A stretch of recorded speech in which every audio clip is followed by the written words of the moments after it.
Tu vois, le monde se divise en deux catégories. Ceux qui ont un pistolet chargé et ceux qui creusent. C'est laconique, mais tout est dit. Il y a ceux qui savent et ceux qui croyaient savoir. Le Colt et le cigario en moins, ça me rappelle une discussion que j'ai eue il y a quelques années avec Caroline, mon amie d'enfance. Parcours exemplaire, bonne élève, bonne situation, elle cochait toutes les cases pour une trajectoire sociale sans faute. Ce jour-là, avec une voix mal assurée, elle m'avoua qu'elle ne comprenait pas pourquoi, malgré son salaire de 4 000 €, elle n'arrivait pas à s'en sortir. D'autant plus que son voisin de palier, lui, prof de yoga qui gagnait à peine la moitié, venait d'acquérir un deuxième appartement. Je l'ai écouté avec un sourire compatissant et on est allé se poser en terrasse. « Écoute Caro », lui ai-je dit. Son problème, c'est qu'elle ne connaissait rien aux règles du jeu dans lequel elle était pourtant totalement impliquée. Pas de sa faute, personne ne lui a jamais enseigné les bases de l'intelligence financière. Résultat, tout ce en quoi elle croyait était faux. Comme l'écrasante majorité de ses contemporains, elle s'est retrouvée sans même s'en rendre compte, prisonnière d'un jour sans fin, à creuser une terre aride en plein soleil pour déterrer un trésor qui glissera inévitablement dans les mains de quelqu'un d'autre. Ce que je lui ai dit ce jour-là lui a retourné le cerveau. En 2 heures, j'ai démoli 30 ans de mensonges sur l'argent, et dans 20 minutes, vous allez comprendre pourquoi votre banquier, votre patron et même l'État prient pour que vous ne regardiez jamais cette vidéo. Mais juste avant, on tient à vous parler de notre solution préférée d'achat de métaux physiques favorite et partenaire de cette vidéo, Gold Avenue. Disponible en application mobile ou directement sur leur site, la plateforme est accessible à tous les portefeuilles et propose l'achat d'or, d'argent, de platine et de palladium physique avec des frais réduits et transparents. Ce qu'on aime également, c'est la possibilité de stocker nos métaux gratuitement et l'absence de commission à la revente qui est instantanée, tout comme la TVA à 0%. Envie de découvrir Gold Avenue ? On vous offre une remise exceptionnelle de 30 € sur votre premier achat d'un minimum de 900 € avec le code MRADAR30. Pour profiter de cette offre exclusive, cliquez sur notre lien en description.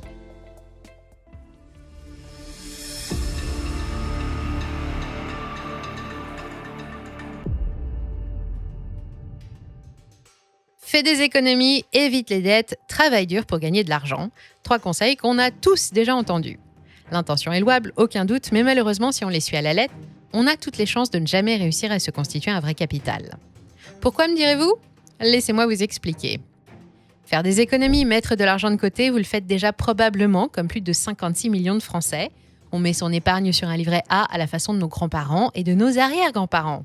C'est pratique, rémunérateur, sûr et bien réglementé, mais ça vaut la peine d'y regarder d'un peu plus près. Si par exemple vous avez déposé 10 000 € sur votre livret A en 2013 en prenant en compte les multiples changements de taux, 10 ans plus tard vous êtes à la tête d'un capital qui s'élève à 11 236 €, soit une augmentation moyenne de votre mise de départ de 1,17% par an. C'est déjà bien, non ? Alors, ça se fête. Bouteille de Veuve Clicquot, carte gold sur la table du jardin, on s'apprête à sabrer le champagne en famille. Stop !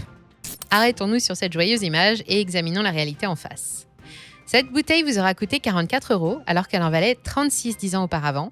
Ça fait une différence de plus de 20%. Vous voyez où je veux en venir ? Pendant que vos économies ont progressé de 12,4%, l'inflation, elle, a grimpé de 17%. Et on parle de l'inflation officielle, pas celle ressentie par le porte-monnaie.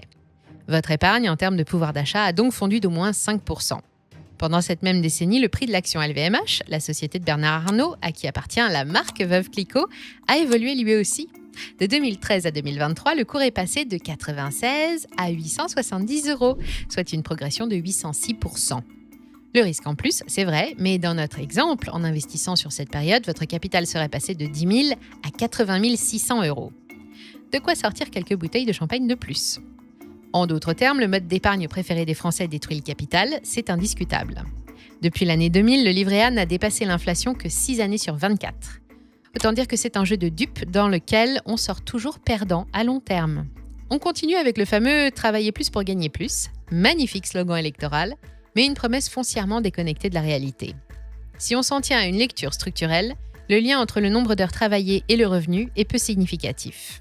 Et il devient totalement invisible à l'ère de l'économie numérique et de l'intelligence artificielle, où un simple solopreneur du web peut gagner bien plus que votre médecin traitant qui enchaîne des journées de 12 heures. Ni l'effort fourni, ni la valeur créée par cet effort ne sont concrètement proportionnés à la récompense obtenue. La vraie équation aujourd'hui, valeur créée fois nombre de personnes touchées égale revenu. Ce n'est pas l'effort qui paye, c'est la scalabilité. Et ça, l'école ne vous l'apprendra jamais. Tant que vous échangez votre temps contre de l'argent, vous allez vous heurter à un plafond. Il vous faut basculer vers des sources de revenus autonomes. Nous allons y revenir. On termine ce triptyque de conseils illusoires avec le prudent « il faut éviter les dettes ». Là, il faut être plus nuancé, toutes les dettes ne se valent pas. Il y a la mauvaise dette, celle que vous contractez pour acheter le dernier iPhone ou partir en vacances, des objets qui perdent de la valeur, financés à crédit avec des intérêts qui vous appauvrissent. Et puis, il y a la bonne dette, celle qui finance un actif. Vous empruntez 200 000 € pour un appartement que vous louez, les loyers remboursent le crédit, l'inflation grignote votre dette après année et dans 20 ans, vous êtes propriétaire d'un bien qui a pris de la valeur. Écoutez ce que dit Donald Trump à ce sujet. « I'm the king of debt, I love debt ». Le roi de la dette qui aime la dette. Pourquoi un milliardaire dirait-il ça ? Parce qu'il a compris quelque chose que l'école ne vous apprendra jamais. Quand vous empruntez aujourd'hui, vous remboursez avec de l'argent dévalué de demain. L'inflation est votre allié si vous avez des dettes sur des actifs, votre ennemi si vous avez du cash qui dort.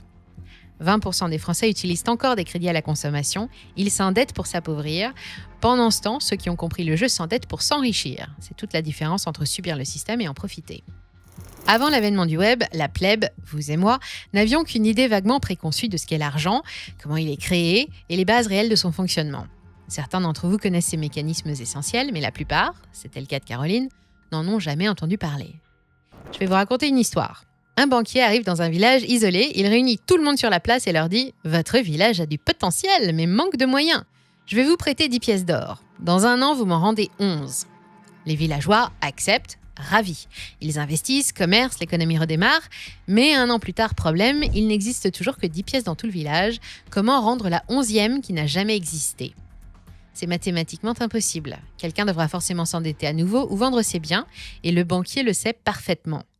Ce qui semble absurde dans un village isolé est pourtant exactement notre système actuel. Quand vous empruntez 200 000 € pour votre maison et que vous en remboursez 300 000 avec les intérêts, d'où viennent ces 100 000 € supplémentaires ? Ils n'existent pas encore. Quelqu'un d'autre devra les emprunter pour qu'ils entrent dans le système. Et c'est une spirale sans fin où il faut toujours plus de dettes pour payer les intérêts des dettes précédentes. Ce mécanisme est la pierre angulaire de ce que l'on appelle « the big debt cycle », le grand cycle de la dette théorisé par Ray Dalio, une boucle immuable qui comprend 4 phases. On commence par emprunter, on investit et on s'aperçoit que ça fonctionne. C'est la phase de prospérité. Alors on continue, on emprunte encore plus, la machine s'emballe et les prix montent. C'est la phase d'euphorie. Il s'ensuit une prise de conscience purement économique, plus personne ne peut payer. C'est la phase de crise inévitable. Elle ne peut se résoudre que par une phase de reset, grand ou petit. Un moment qui généralement entre dans les livres d'histoire sous la forme d'une guerre, d'une révolution ou plus pacifiquement d'une restructuration ordonnée des dettes. Aujourd'hui, en France, la dette publique a dépassé les 3 300 milliards d'euros et le poste budgétaire alloué au remboursement des intérêts de cette dette atteint la somme colossale de plus de 60 milliards par an, soit 2,7% du PIB, uniquement pour payer les intérêts. C'est quasiment le budget de l'éducation nationale.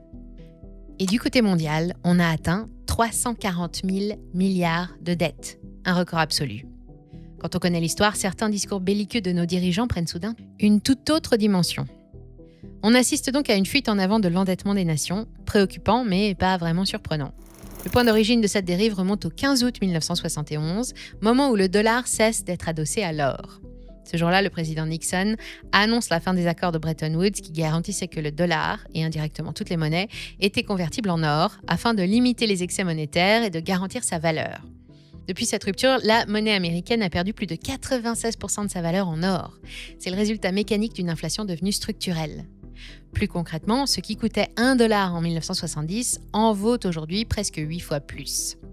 Il faut se rendre à l'évidence, à notre époque, cash is trash.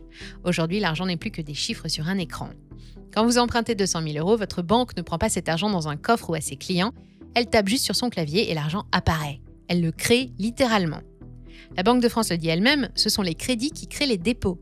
90% des euros en circulation ont été créés comme ça, par les banques commerciales quand quelqu'un signe un crédit. L'argent n'existe que parce que quelqu'un quelque part s'est endetté. Je ne sais pas pour vous, mais à ce moment de la discussion, Caroline était bouche bée. Après un silence, elle m'a dit « Je comprends, mais qu'est-ce que je fais maintenant ?» C'est la question fatidique. Une fois qu'on a compris que le jeu est truqué, on fait quoi ?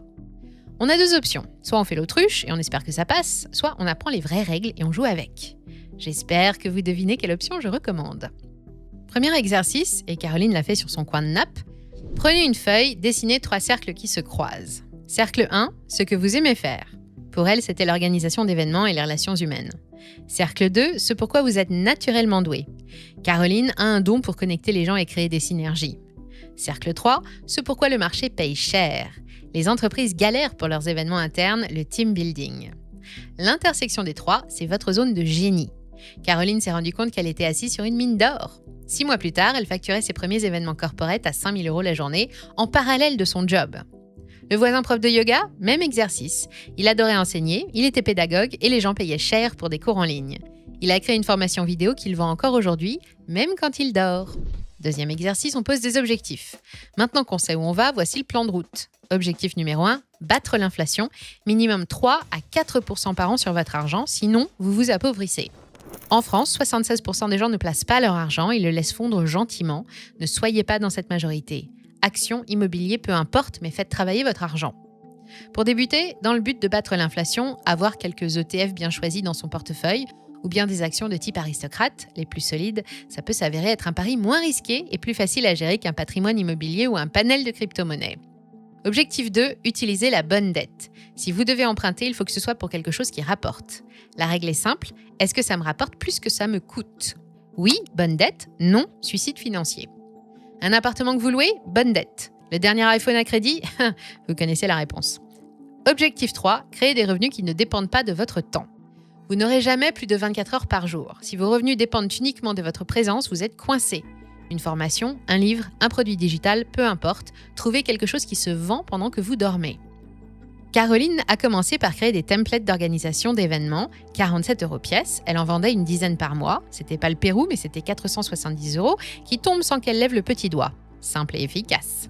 Et c'est comme ça qu'on commence à créer du levier. Le reste, c'est du bruit. Bien sûr, c'est vrai qu'on ne nous a rien enseigné tout ça à l'école. Nous avons été conditionnés à suivre les mauvaises règles. Le jeu est truqué ? Oui. C'est injuste ? Peut-être bien, mais ça ne changera pas demain. Les signaux sont pourtant là, sous nos yeux. L'immobilier est devenu inaccessible pour toute une génération. Les jeunes savent qu'ils ne toucheront jamais leur retraite. Les dettes publiques explosent partout. Et maintenant, l'intelligence artificielle débarque. Elle va tout accélérer. Le fossé entre ceux qui comprennent les règles et ceux qui les subissent, il ne se creuse plus, il explose. Donc soit vous continuez avec les conseils de vos grands-parents, épargne, travail dur, évite les dettes, et vous perdez, soit vous comprenez les vraies règles et vous jouez intelligemment.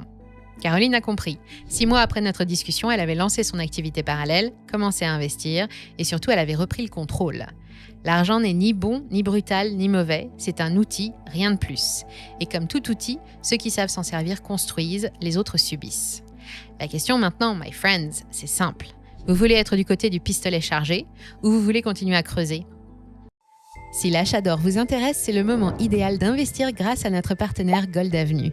L'application et la plateforme en ligne sont simples d'utilisation et permettent d'acheter, de stocker et de revendre de l'or et des métaux précieux en quelques clics. Ils font partie du plus grand groupe au monde dans le secteur, alors côté sécurité, vous pouvez dormir tranquille. Et vous pouvez investir à partir de quelques dizaines d'euros. C'est une opportunité rare à ne pas manquer, alors n'hésitez pas à cliquer sur notre lien en description pour en profiter en utilisant le code MRADAR30 pour bénéficier de 30 € de remise pour un premier achat minimum de 900 €.